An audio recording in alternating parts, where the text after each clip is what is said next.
안녕하십니까. 제3의 힘 이수봉TV의 이수봉입니다. 추석 연휴 잘 보내고 계신가요?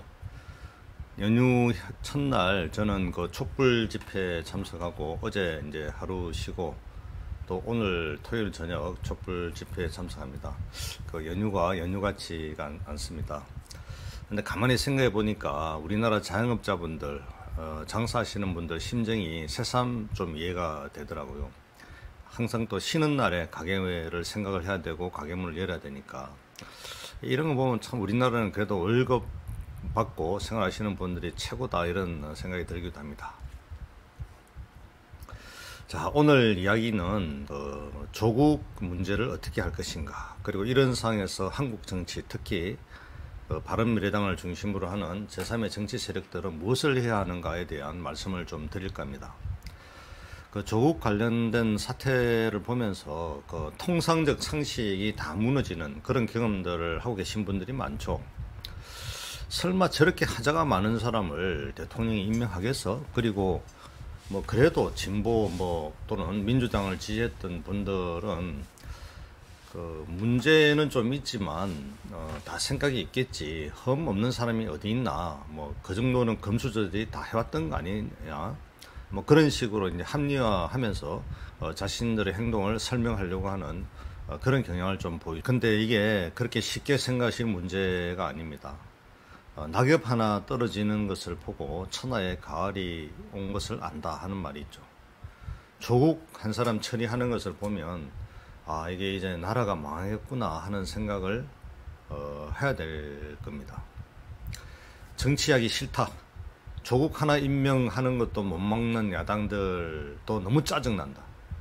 정치는 멀리 해야 되겠다. 이런 국민들도 제가 이번 추석 연휴 기간에 좀 봤습니다. 그런데 나라가 망하면 국민의 삶인들 온전하겠습니까? 그렇게 짜증만 내서도 될 일이 아니겠죠. 천하흥망은 필부유책이라는 말이 있습니다. 그 명나라 말기 그 고연무라는 사람이 한 말인데요. 그러니까 나라가 흥하고 망하는 것은 국가 지도자의 책임이겠지만 천하가 흥하고 망하는 것은 평범한 일반 국민들도 책임이 있다 이런 뜻이죠. 그 조국의 행동은 사실 공정하고 정의로울 것이라고 믿었던 그 진보 혹은 촛불 정부에 대한 그런 믿음이 무너지게 만드는 것이었습니다.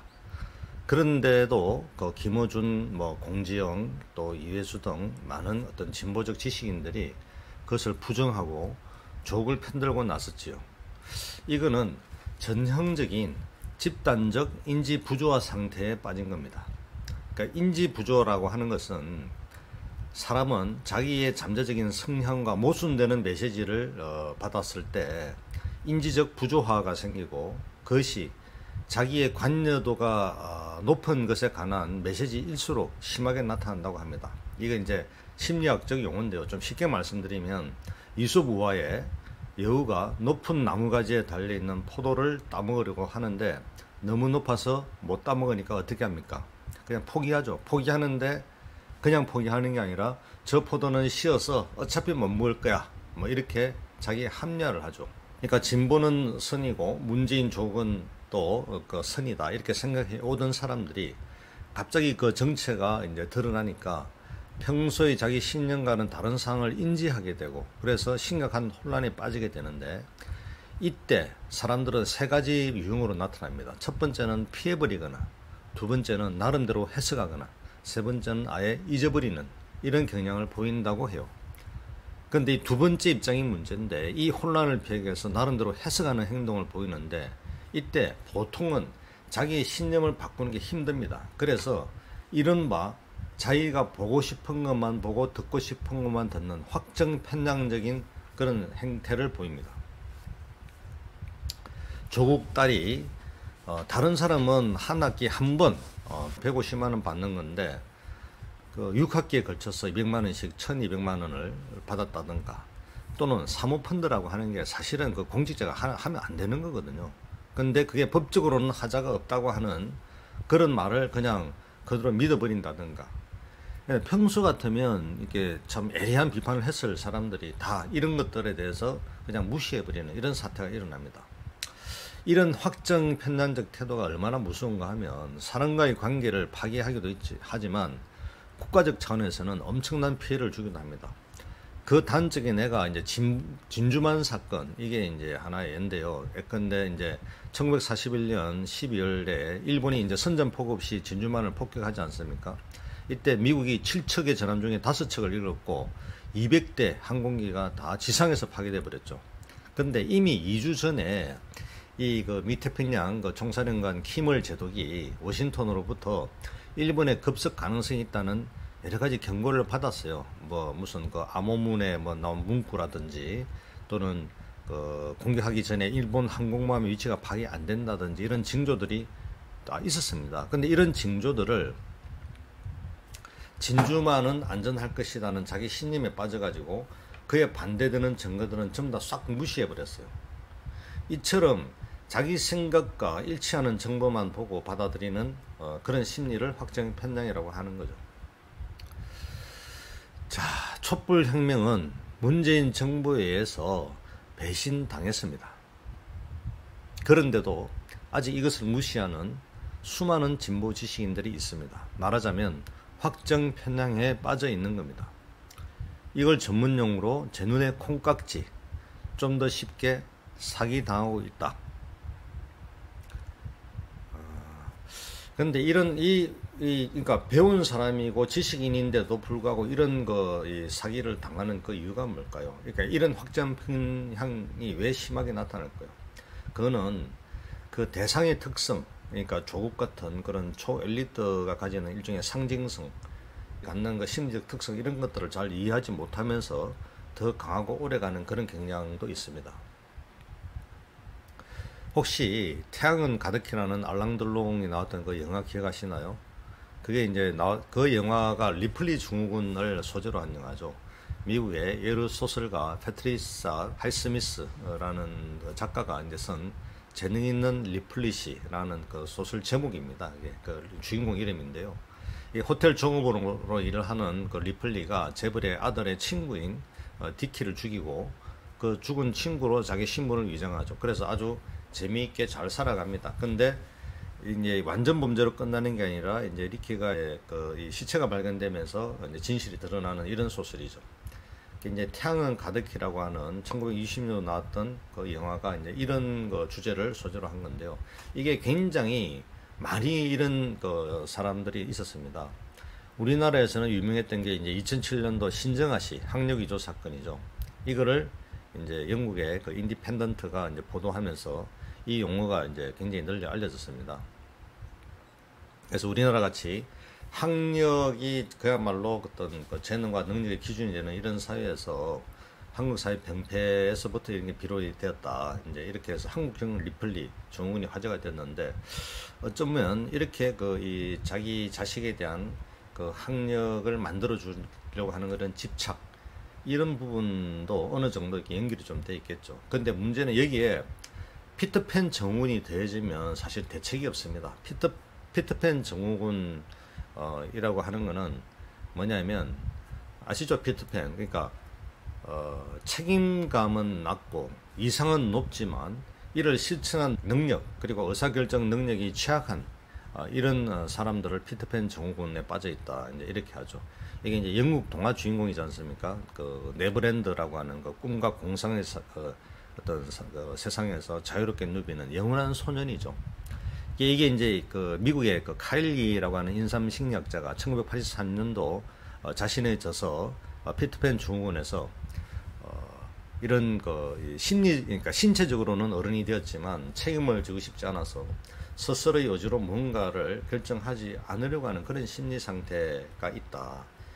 이게 그때 배경은 1970년대 미국이 이제 경기가 굉장히 어려졌잖아요. 남자의 사회경제 힘은 약해지고 상대적으로 여건은 신장됐고, 그래서 남자들이 타인에게 의존되는 그런 어떤 여러 심적 모습이 나타나는 것을 설명하는 그런 용어로 이제 연구를 했던 그런 것이었습니다.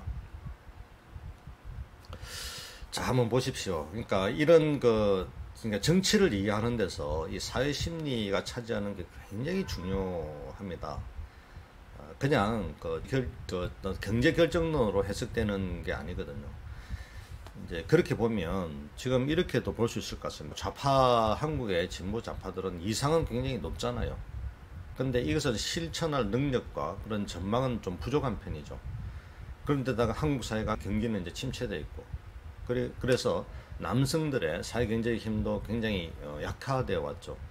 여권 신장에 비해서. 근데 자신은 여전히 뭔가 슈퍼맨이 되고 싶어하는 일종의 그 알랑돌랭 같은 심리가 지배를 하죠. 자, 이러면 어떻게 되겠습니까? 자기의 주관적 욕망과 하지만 그 객관적인 어떤 조건, 이런 것들이 일치하지 않죠.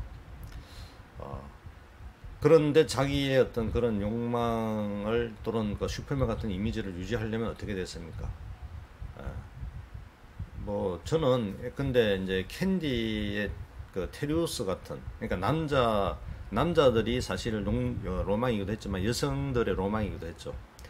그러니까 그 긴 머리를 이렇게 쫙 휘날리면서 하는 그런 멋진 모습에 우리 그 캔디, 우리 그 어린 소녀들은 환호를 했고, 그 환호에 기반해서 자신들의 이미지를 계속 유지하려고 하는 그런 욕망. 현실은 잘 안 되지만, 예? 뭐 이런 심리, 이런 게 좀 이제 이해가 좀 되십니까?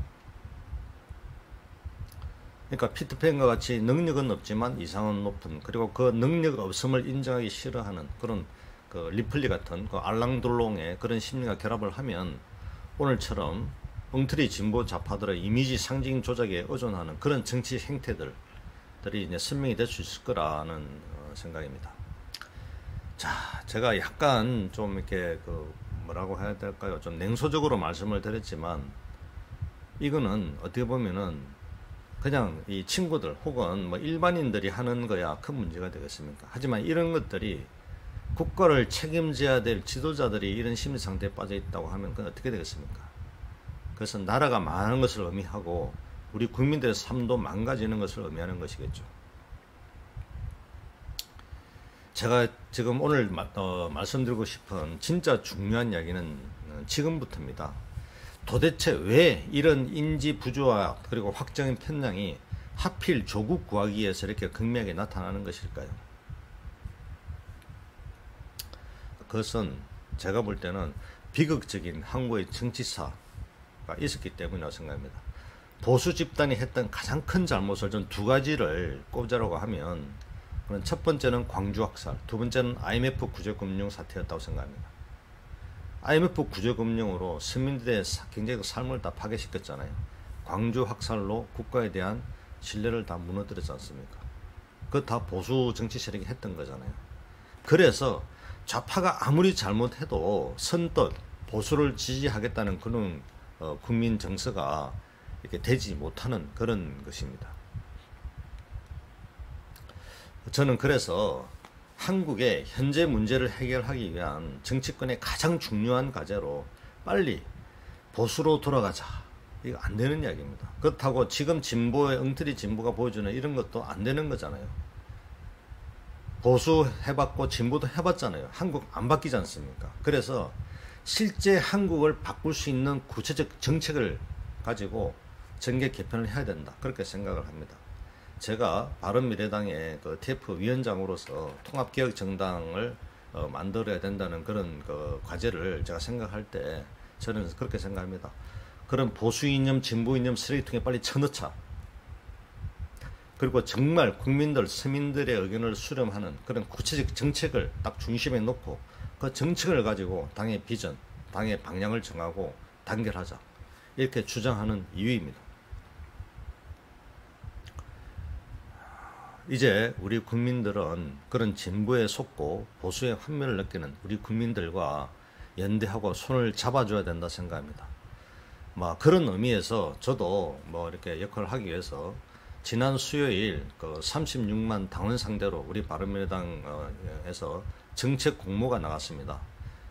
무엇이 우리 한국 경제를 살릴 수 있을 것인가, 피부에 와닿는 그런 정책들을 많이 제안해 주시고, 그러면 그 정책들을 가지고 당에서 9월 20일까지 지금 이제 일정을 잡아놨는데요. 당을 정책 중심으로, 그래서 당원들이 중심이 되는 그런 당으로 전환해서 한국 정치에 새로운 희망을 만들어 가도록 했으면 좋겠습니다. 제가 오늘 주제를 뭐 여러 가지 이야기를 했기 때문에 다시 한번 요약을 해드리면, 천하흥망 필부유책, 즉 천하의 흥망에는 일반 국민들도 책임이 있다 하는 그런 뜻입니다. 오늘 광화문 집회가 오후 7시 광화문에서 다시 열립니다. 혹시 가능하신 분은 손에 손잡고 광화문에서 뵙도록 하겠습니다. 촛불 정신 배신 당했습니다. 이제 우리가 다시 회복하도록 그렇게 했으면 좋겠습니다. 오늘도 시청해 주셔서 감사합니다.